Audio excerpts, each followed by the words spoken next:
Paul Alexander merupakan salah satu orang yang selamat dari wabah polio di Amerika Serikat.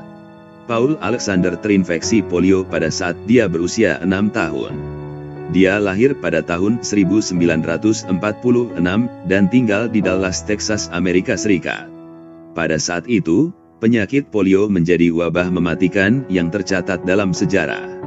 Ketika wabah mengancam tubuhnya, Paul merasa tidak enak badan dan merasakan gejala lainnya. Kedua orang tuanya membawa Paul ke rumah sakit Parkland karena kondisi Paul yang semakin memburuk. 3 hari kemudian, Paul bangun dengan tubuh sudah terbungkus sebuah mesin besar dari besi. Mesin itu adalah paru-paru besi buatan yang membantu dirinya bernapas. Setelah menjalani perawatan, dia akhirnya boleh keluar dari rumah sakit dengan paru-paru besinya.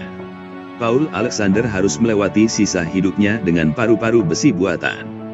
Paru-paru besi buatan tersebut diciptakan oleh Philip Drinker dan Louis Shaw pada tahun 1928. Dikarenakan polio yang dideritanya, membuat paru-paru Paul menjadi rusak sampai akhirnya dia mengalami kelumpuhan pada tubuhnya. Sepanjang hari Paul Alexander bergantung pada pengasuh untuk membantunya. Meski gerak tubuhnya sangat terbatas, Paul Alexander tidak pernah menyerah untuk hidup. Dia bahkan tetap sekolah hingga ke universitas, walaupun pada awalnya dia ditolak. Setelah menyelesaikan pendidikannya, Paul Alexander juga pernah menjadi pengacara.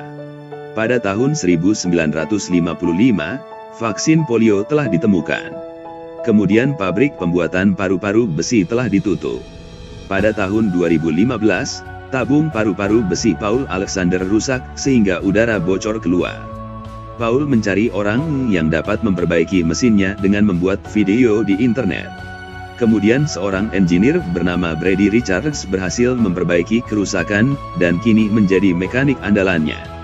Sampai saat ini, Paul Alexander berusia 76 tahun. Kini dia telah hidup lebih lama dari kedua orang tua dan kakak laki-lakinya.